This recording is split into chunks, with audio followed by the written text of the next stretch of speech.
What happened to shame? Let's talk shame. Now, this is a concept from way back when. It was a very powerful force in the past. It actually still is a powerful force today, but it's kind of changed in how it's applied. Some of that change comes from our good friend social media. You know, that incredibly positive influence on the world today. In the old days, people would feel shame for things that they did, behaviors and whatnot.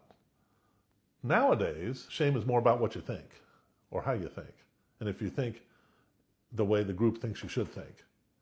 I find that to be a really interesting change. You could be the nicest person in the world, but you think the wrong way, that's a problem.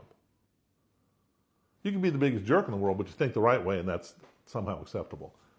I don't know. Call me strange, but I think that's a really bad way of looking at things. Shame in the past, as I said, was behavioral related. People would do things that they were embarrassed by and ashamed of. Nowadays, people don't seem to feel any shame for their public behavior.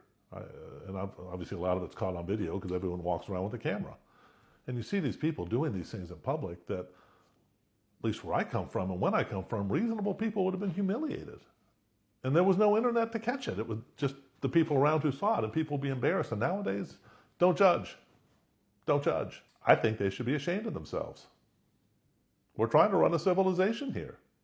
People need to learn how to behave and not act like uncivilized people just because they're feeling some kind of way when they're out in public. But again, that happens with no shame. But let's make sure you ought to think the right way, because if you don't, you got serious problems on your hands. I'm sorry, that to me is completely backwards. How we think is our own business. We are entitled to think what we want and believe the things we want to believe. We don't have to fall in line with other people. But I think within reason, we should behave in such a way that it is conducive to our civilization and not destructive and counter to it.